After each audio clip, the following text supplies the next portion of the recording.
Hi everyone, thanks for tuning in to another Broken Meeple video. This is kind of a test run, shall we see, to see whether this setup could work through future playthroughs. Essentially, I did some insert reviews recently for eRaptor. I thought they were decent enough, but I think doing it on live stream is just too much hassle. So now, Folded Space have donated me a few inserts and I've assembled them. They're all ready. They use this foam core material rather than wood, so I'll get on to how they assemble in a minute. But I thought I'd do these ones recorded, pre-recorded, do it on my table and then experiment with using my smartphone as an overhead camera because I have a mount that can hold a smartphone, whereas I can't hold a DSLR like that. So with the webcam filming my ugly face and the smartphone doing the table, which can zoom out and be at a decent level, this could work for playthroughs. So let me know in the comments whether this setup works for you, and if it does, I could do some tweaking, maybe use the DSLR instead of a webcam, because this is only going to record imagery, it's not going to record voice, and we'll see how these things go. Alright, so let me know. Anyway, what am I getting on with here? Right, well, Folded Space is the name of the game, and Folded Space do some really cool inserts. They are in a lot of my board games at the moment, and they specialize in foam core. So people usually make this stuff themselves with regards to the black stuff you used to get. They use grey, and to assemble them you pretty much just pop them out of sheets and glue them together. And that's the one irritation I do have. eRaptor doesn't have that problem because you don't have to glue those in, but they're more expensive. The advantage of foam core and what Folded Space do is that they're very kind of basic design, no weird fancy bits. It's pretty much a standard rectangular box all the way, and they are very cheap.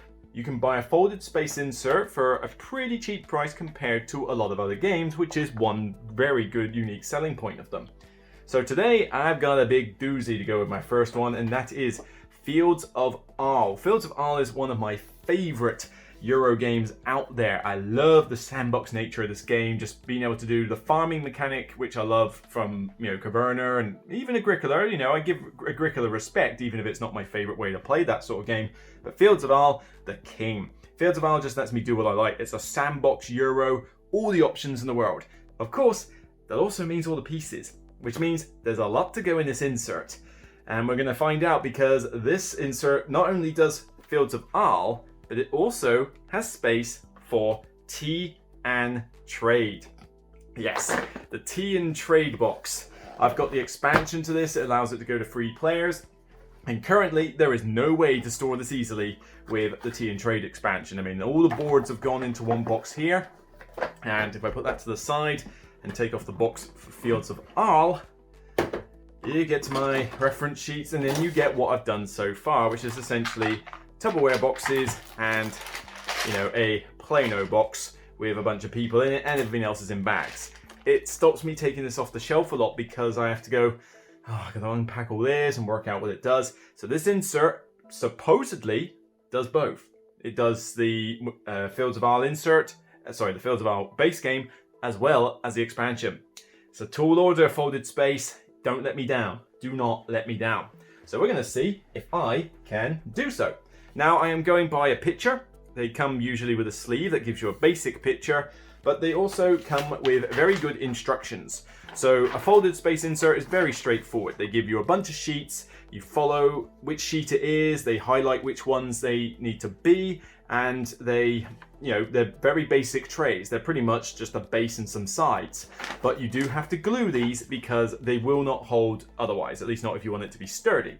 So as much as it's easy to put them together, it's quite time consuming because you have to mess around with the glue, and it gets very boring and repetitive having to go, right, basic rectangle number 2, basic rectangle number 3. It's like doing that about 20 times does drain you a bit, but they are straightforward, and once you get them done, they are worth it. And this one was not difficult at all. I mean, the hardest piece was probably this one.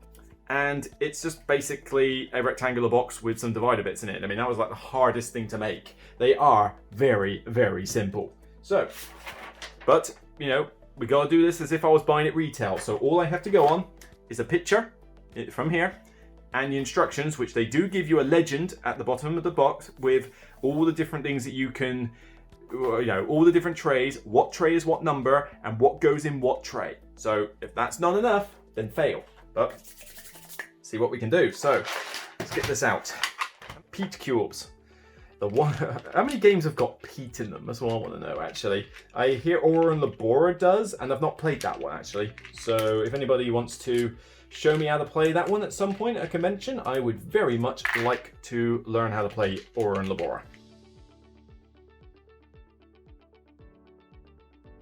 Okay, let's go with player pieces. So at the moment, I've just done a big bag of pieces, which is well, I mean, it's fine when you go on and give them to another player, but when you get to the end of the game and you want to, in a sense, get them back in the bag, you've got to remind everybody every single piece a player has.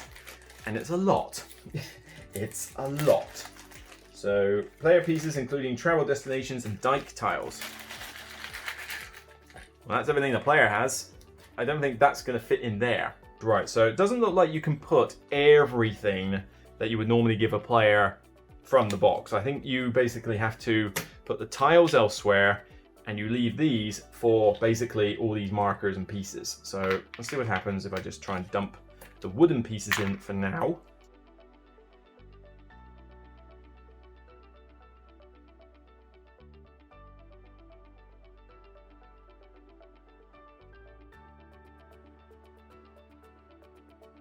Oh well, that seems pretty cool from a player pieces perspective.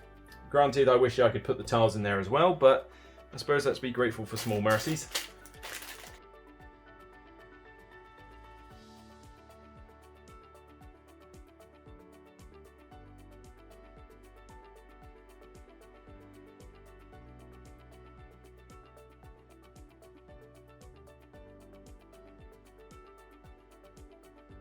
We have got wooden ditches, tray free, and one is for wooden ditches and one is for sheep.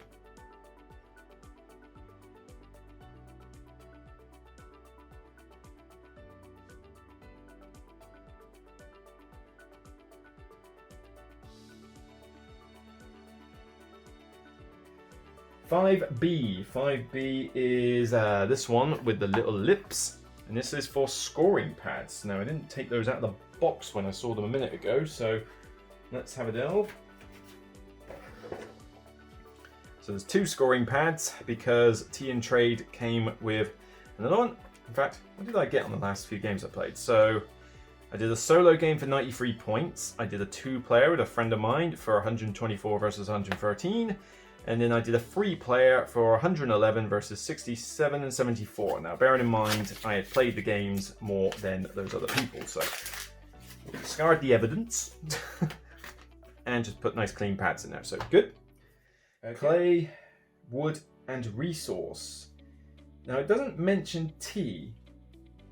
All the other stuff comes in future, so I'm guessing that the tea is what they mean by resource tiles. There's anything I can say, but if you look at the picture, this is what worries me. The picture has them very tightly packed in these 3 trays. So am I going to have to do something similar? And if so, what's this going to be like when I come to set it up like properly?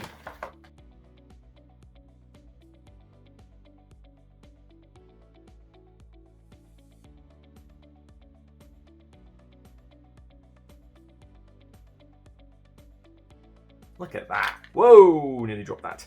But look at that. That's really nice. Nice and neat, and I could easily just go, yoink, I need a clay. Take a clay, pop it back in, and even with a slight messy setup like that, it still fits fine. But this is really good. Really, really good. I'm high hopes to those. Let's get the horses out. Yeah, you can call the RSPCA on me for bad treatment to horses. Stable, field, and building tiles. In fact, it's pretty much all the tiles, it seems. Although, where are they going to go? That's what I'm a little curious about, because that's too wide for that, and it's too tall for that. So I'm very curious as to where this is meant to go. It could be that they're meant to... It doesn't look like they go in that box, though, so it is kind of odd. That's too big for them. That's too big for them as well. Stable, stable. Stall, stall, stall, stall, stall, stall, stall. Right, that looks complete.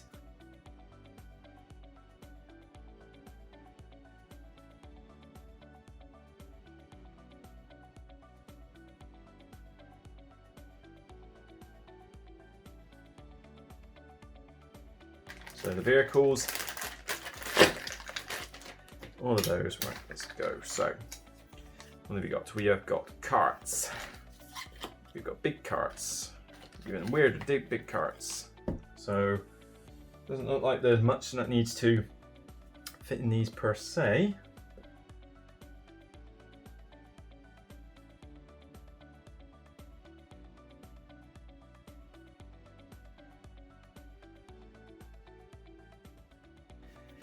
Where am I now supposed to put these? Guess these are meant to go on the very top. We'll have to see on that one. Clearly they're gonna have to go in there. But this is still like flummoxing me here because there's no weird thing on the bottom. It's just these. But there is no way I'm gonna put that in there. I mean, it's just no way. If I try to force it in, I'm just gonna pop it out. For some reason, it just seems to botch at this point. Because the thing is, if I do that, then yes, they fit. But then, surely that's not how they're meant to go. You know, sticking out of the thing like that. But it's the only way I can think of that they will fit. So why don't we test this theory?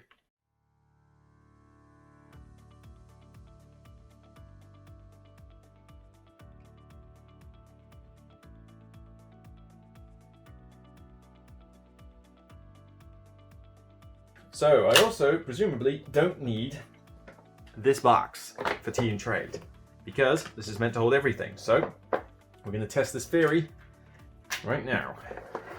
Everything out of the box. Rule books, tiles, boards. Yeah, there's a lot in here, you might have noticed. There is a lot in this game. Probably going to keep the box though because I can never find myself the desire to chuck away expansion boxes because I'm a bit strange like that.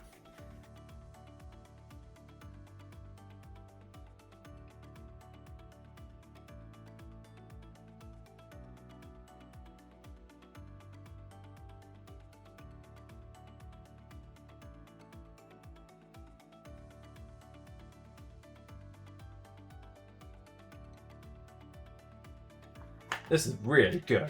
So neat. And this one great thing about the folded space ones, I mean, they are just neat. Everything just falls into place like it should. Really, really, really nice. So with that in mind, I guess I just put the tiles in. Now, granted, they won't fit and they weren't going to go in. They weren't going to fit in there, so these have to go on top of the game anyway. So I guess we just have to put everything else in how we like. So what have we got then? We got 3 player boards. We have got 3 export tiles. We've got 3 other player boards. Did I mention there was a lot of table hog space in this? We have the board, the board, the board. So let's just try and get it all in. So far so good. Still, I'm a little bit concerned though because I'm still not convinced this is going to work the way you think. And that Star Wars quote says not going to go the way you think. So there's more here. Not sure how. I guess that has to happen, so I guess that has to happen. Bear in mind I need space for the... I suspect this is not going to be entirely flush, but I guess that's kind of unavoidable. So those can be there, like that. Come on, don't fail me now.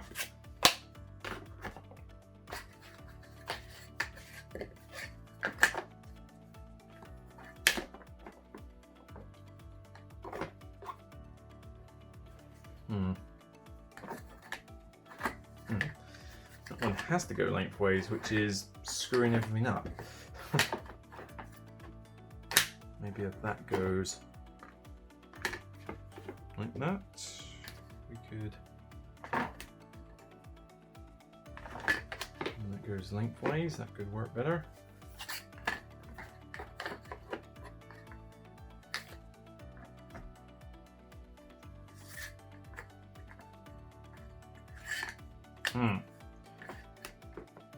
Yeah, but I don't want to put them like that because that's just going to overlap everything else, I feel like there's a bit of wasted space that's not being used. Mainly just because of these annoying things. I will find an efficient way to store this. My name is not...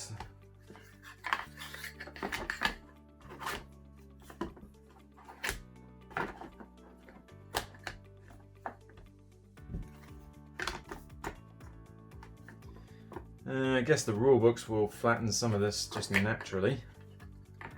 Well, that can go like that, and this can go on its side. I guess you just have to put them in willy-nilly. I mean, there may be a way of doing it, but I don't know it. And then we got rulebook. Although, to be fair, that's not even the rulebook. This is just the history of the area. If anything is not going to go in this game, it's going to be this, because as much as it's good for the theme, it's not something I'm going to be reading anytime soon. So that's going in last. Rulebooks go in first. So we've got reference aid, we've got the rulebooks themselves. I guess it's not going to be entirely flush. Alright, fine, we'll put this book in along with the instructions. So it's not 100% flush, but considering it had to fit in 2 boxes before, I will be satisfied. Although it is almost pretty much flush. I mean, it's not far off. I mean, we're talking what, like, what are we talking with that? If I hold it down, it's pretty flush. If I let it rise up, you're talking about 1 centimetre, half a centimetre, if that, you know, to get it on. But yeah, that is Fields of Arle in 1 box from Folded Space. No need for the expansion.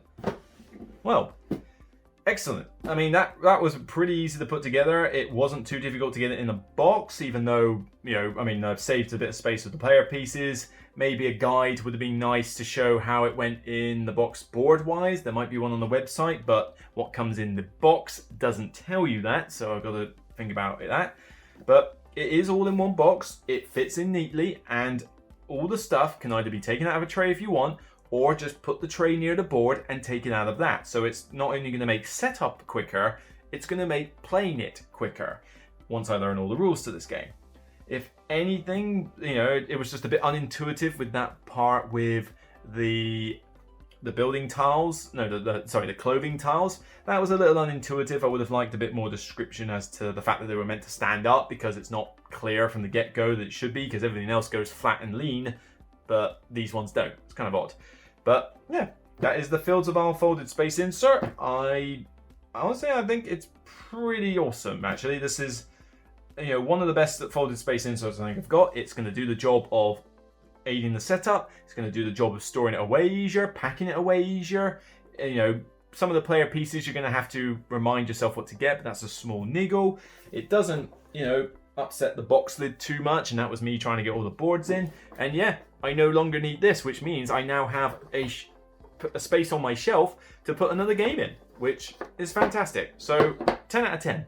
10 out of 10 for this one. I think if you've got Fields of Arle, this is definitely an insert that you want to get hold of. It really has done the job. It's achieved its goals and then some. So that's it for me on this video. I'll see you on the next one. And remember, as always, it's only a game. Don't forget to let me know in the comments what you think of this audio and visual setup.